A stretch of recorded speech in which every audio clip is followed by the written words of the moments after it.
One question, 4 expert witnesses. Welcome to The Inquiry from the BBC World Service. Our podcasts are supported by advertising. Welcome to The Inquiry. I'm Charmaine Cozier. Each week, one question, 4 experts, and an answer. 3 men are working in a space station around 200 miles above Earth. Suddenly, they receive a warning about a threat that could kill them. It's closing in at over 30,000 miles an hour. They have 90 minutes before it's due. The trio moves slowly and silently through a dimly lit white tunnel, using precious time to lock down metal hatches and make their way towards a hopefully more secure location. They climb into a cold, dark, cramped, sealed capsule and wait. The threat continues towards them. The deadly deadline arrives and passes. Then a radio message announces collision has been avoided. It's from Mission Control. The American astronaut and 2 Russian cosmonauts on board the International Space Station are safe. The threat was a fragment from an old weather satellite launched in 1979. Since that near miss in 2015, thousands more obsolete objects have been abandoned in space, increasing the risks of working satellites being damaged or even destroyed. So this week we're asking, can we solve our space junk problem? Part 1. The Satellite and the Syndrome.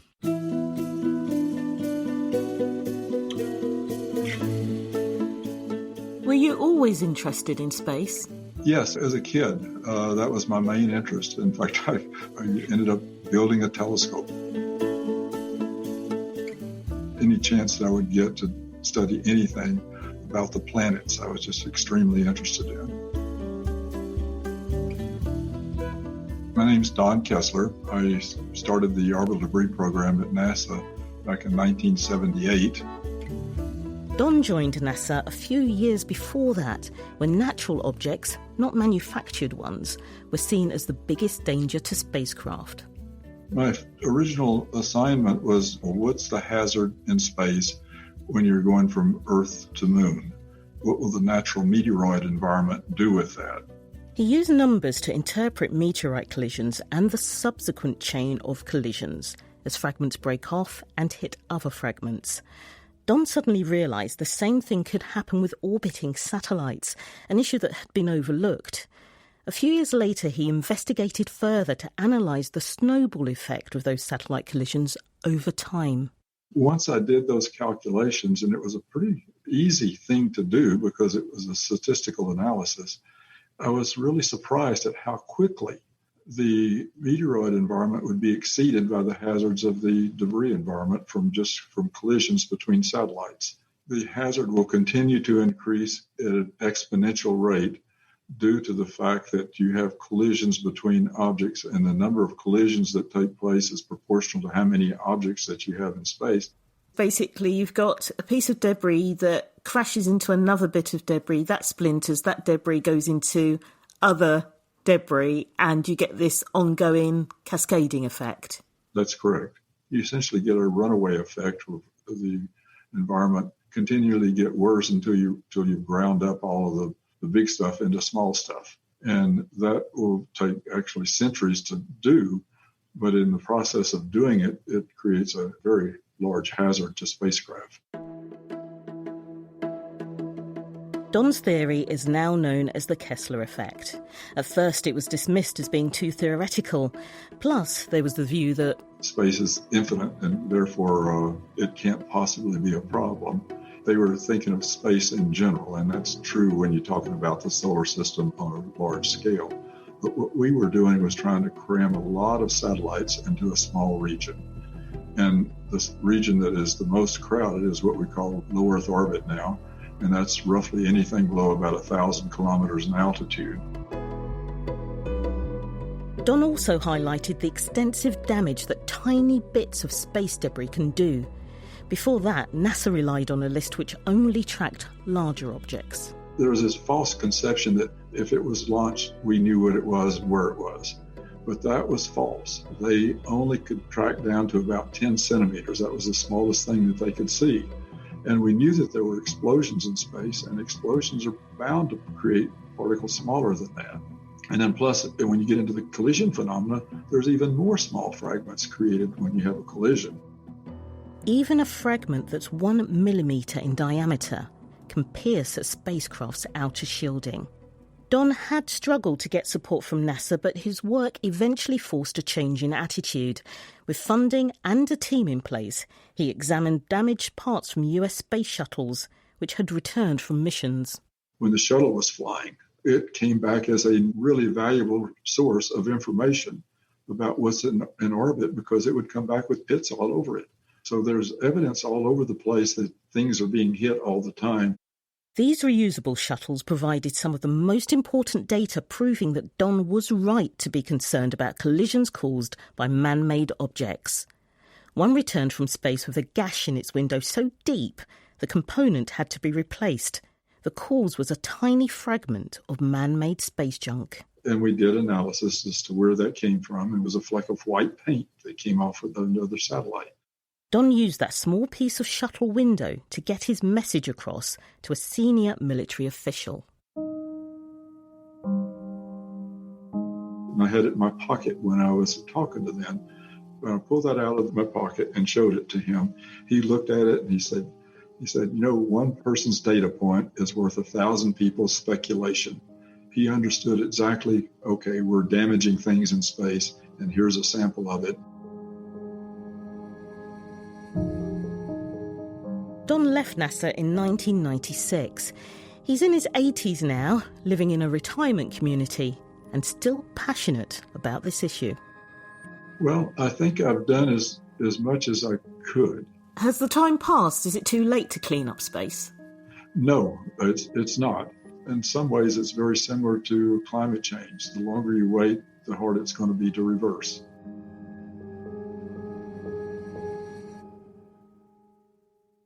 Part 2. Dirty bathwater. I think the first thing that we need to do is recognize that near-Earth space is a finite resource. My name is Moraba Jah, and I am an associate professor of aerospace engineering and engineering mechanics at the University of Texas at Austin. Moraba is determined to highlight the amount and type of junk that's orbiting Earth. He says there's more to it than dead satellites, bits of spacecraft or rocket parts. Everything from astronaut gloves and wrenches to bolts, sheets of multi-layer insulation that have unfurled from satellites. This is what is officially called mission-related debris that's left as part of business as usual. Who's keeping records of them? How do we know what's up there? That's a great question. So the U.S. Space Command has the world's largest accessible database of these objects. I mean, it started off with Sputnik, and they've just been sequentially adding numbers. But then Russia, through JSC Vimpel catalog, has several thousand objects, which are not the same as the ones that Space Command has. It's difficult to track everything or know for certain where objects are. That information is crucial to allow functional satellites and craft to navigate past them. To help with that, Moraba crowdsourced and developed a space traffic monitoring resource. It's a website called Astrograph, and it's accessible right now to anybody on the planet.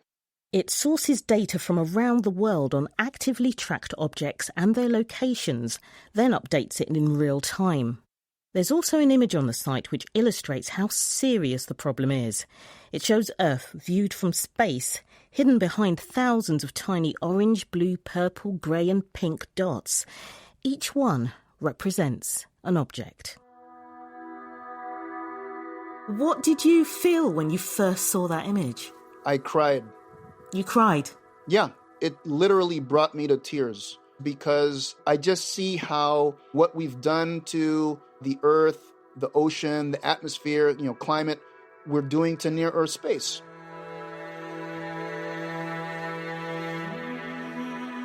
The trackable set of these anthropogenic space objects is probably around 30,000, which would range in size from a cell phone to the space station. Out of these roughly 30,000 objects, there's probably about 3,000 or so that are working, and everything else is garbage. And that's just the objects large enough to be tracked. The total population of these anthropogenic space objects, if you go down in size to about 1 millimeter, is probably around 500,000. And as we heard from our previous expert, Don Kessler, a tiny chip of paint travelling at extremely high speed in space can do a significant amount of damage to whatever it hits. Collisions can happen, and they have. In 2009, an active US communication satellite operated by a company called Iridium was hit by a defunct Russian one. Thousands of bits of debris scattered. Collisions are rare, but Moribar's concerned that the rate of launches might reverse that.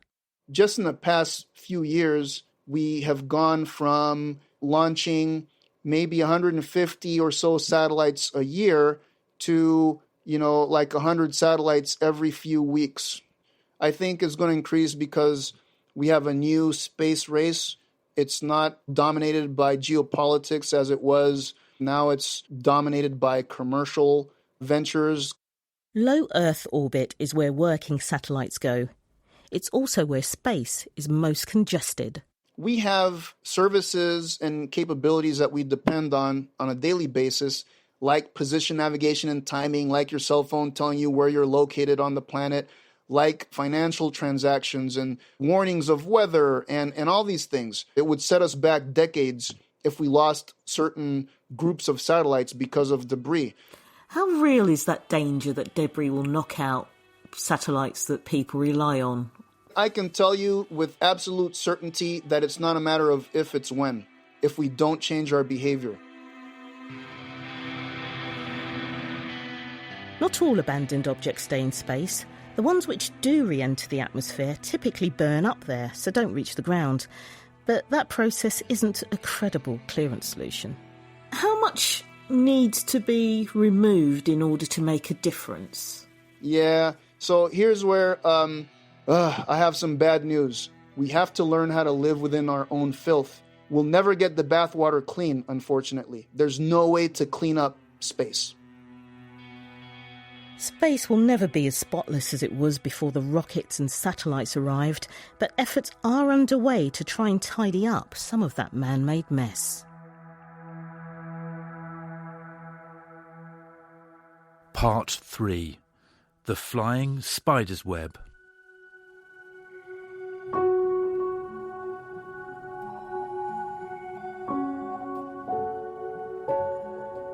Obviously there's that nervousness because you're going to find out whether everybody's work for 4 or 5 years is going to either be a success or a failure. Early on a September morning in 2018, Richard Duke and his colleagues rushed into work to watch a video. It revealed the results of a pioneering experiment. In our heads, we knew exactly what was going to happen and what it would look like, but seeing it for the first time all together as a video was pretty incredible. It was all part of a mission called Remove Debris. Made up of a group of international companies and academics and led by the University of Surrey's Space Centre in England, where Richard worked at the time as a spacecraft communications engineer. They set out to demonstrate 4 potential ways to remove satellites which couldn't deorbit or bring themselves back down to Earth. We're looking at how do you go and get a satellite when it's not working, when it's what we call uncooperative, when it's spinning and it's not got its own propulsion to come back down. The team even made its own debris to fire into space and bring back. It was a small satellite fitted with monitoring instruments called a CubeSat. The series of experiments included 2 surprisingly primitive retrieval tools, a harpoon and a net. So we had effectively a smart space net, and when it hits the debris, it can effectively wrap around that satellite and grab it like a drawstring bag. The harpoon is quite a good one. If you fire it, it can go into the side of the spacecraft and grab it. That's quite a nice quick grab you can do. But could they actually work? The lack of air in space presents its own challenges. We were very much a one-shot operation, so these experiments are all done automatically. Once the automation is set in motion, we can't go back and rerun the experiment. So we have to be very careful that everything's going to be perfect first time. From the harpoon, there's a slight worry about if it doesn't hit properly, you might break things up on it. The net, there was quite a few things we're looking at there, because if you just fired a net in space, there's no air friction. So if it hits the object, it's just going to push the object away. So the net has to be very clever in making sure that it sort of folds around the object and then, like this drawstring bag, captures it. And so the experiments began. To achieve the best sun angles for filming the net, that experiment was conducted at 2 a.m. UK time, meaning Richard had a restless night. And then it was the next morning, basically, as we all get into work, we're starting to get the video in with the net being deployed. You see this thing that looks very like a spider's web, and then you see it hit the debris, wrap around the debris, and then you just see it floating away. That's when we knew that it had been a huge success. The net, with the CubeSat debris safely captured inside it, later burned up in the atmosphere. A few months later, the harpoon test also produced a stunning video showing it launching from the removed debris mothership and successfully spearing its target. The technology used in removed debris' work is now being developed more widely within the space industry. And that allows then other companies, and there's quite a few around the world now, to actually go and build operational missions where they can actually provide this as a service. And there are even more options in progress. The European Space Agency signed an €86 million contract with the Swiss startup ClearSpace to remove a single 100-kilogram rocket with a giant claw. That's due in 2025. A Japanese startup plans to launch a test satellite in March 2021 to trap junk with magnets. There's a French idea to use iodine as a propellant to nudge small objects into the atmosphere to burn up. The Remove Debris project ended last year. Richard is now a space systems engineer at In-Space Missions in the UK, where he works on reconfigurable satellites, which can be reprogrammed and reused when their original mission ends. You don't just sort space debris by taking out the debris, you also sort it by trying to prevent space debris in the first place. Part 4. The Laws of the Universe. There's not going to be one single silver bullet that's going to fix the debris problem. There's going to be a bunch of different ways. There's a lot of tools in our toolkit. We have to make use of all of them. You heard it here first. Space is complicated. Victoria Sampson is the Washington Office Director of the Secure World Foundation. My organization looks at things that can affect our ability to get access to or use of space. And very obviously, space debris is a huge part of that conversation. Junk is building up in low Earth orbit. Satellites are still launching, and a regular active cleanup operation is a long way off. So who's responsible for sorting this out? No one is in charge of space. It's a common domain. There's no global laws for space junk, but there are guidelines and international agreements. You have the orbital debris mitigation guidelines that came out of a group of about 14 different space agencies that said, okay, here are kind of the best practices. We want to make sure that you don't unnecessarily create debris in orbit. You try and minimize how much trash you leave behind. End of life for your satellites, you don't just leave them up there forever. You figure out a way either to bring them back down or kick them far enough out there they're not going to interfere with other people's ability to use space. There's another guideline which says a low Earth orbit satellite has to be disposed of within 25 years of completing its mission. There have been calls to shorten that end-of-life limit because it doesn't reflect the current rate of launches. It's up to individual countries to decide whether or not to roll these voluntary codes into domestic law, so some operators don't worry about ignoring them. Right now, compliance for debris mitigation guidelines at low Earth orbit are maybe 40 to 60%. That's not good enough. The reason why there isn't always compliance with this is that if you save fuel to be able to deorbit, and that is to bring back down your satellite, that is fuel you are giving up for the satellite's mission. So essentially, you're shortening your satellite's life by a little bit to comply with this best practice. And then sometimes it's just not a priority, or the people decide to, take a chance and figure, well, we'll just won't do it, and we'll see what happens. Are there any penalties for not following rules and guidelines? There are no penalties right now. I mean, I think right now we have probably naming and shaming.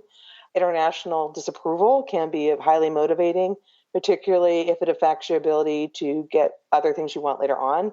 There are even more questions around the idea of countries paying into a clean-up fund. On Earth, there would be a tax. There isn't a system to do the same thing for space. Of course, the devil's always in the details. Okay, well, you pay a tax. Who collects it? What do they use it for? Are they responsible for developing the technology? There are so many unresolved questions. However, Victoria says, don't think that means nothing can be done.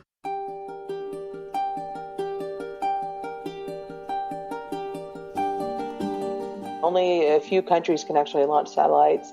If they get together and say, okay, we're not going to allow people to launch until we know for sure how they're going to be doing debris removal, how they're going to be doing end-of-life sort of things, they could have a huge effect on what the space environment ends up looking like. Can nations which don't get on Earth really work together to clean up space?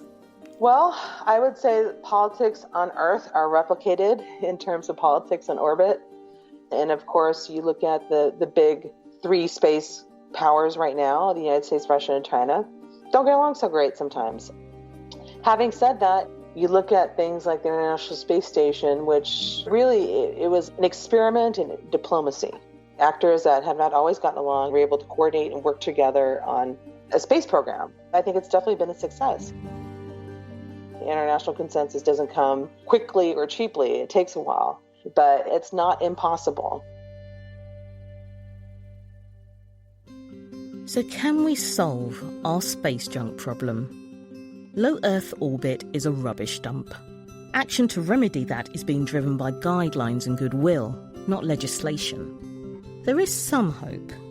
Removing junk on a regular basis is likely to be frustrated by responsibility and money issues, but preventing it happening in the first place is more feasible. Also, the growing number of commercial operators need to keep their satellites safe, so it's in their interest to make space cleaner.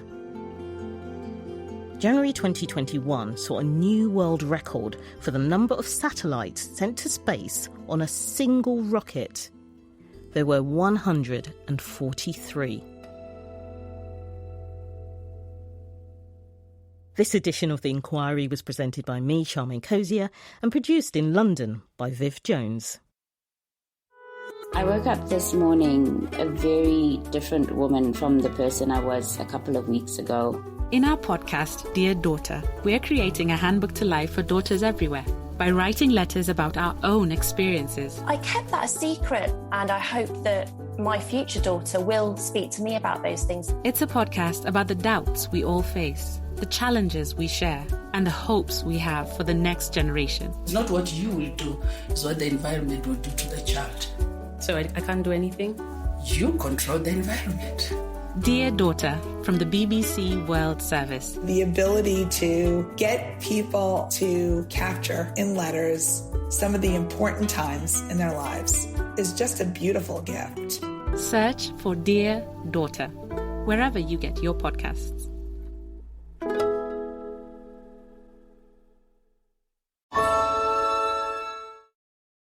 Your work technology should help your organization run better.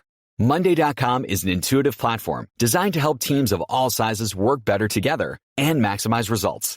With Monday.com, you can easily customize your workflows to fit your team's exact needs and create automated updates to keep everyone up to speed in real time. Experience the power of a single platform that replaces your costly tech toolbox and the headache that comes with it. To start your 14-day free trial, go to Monday.com.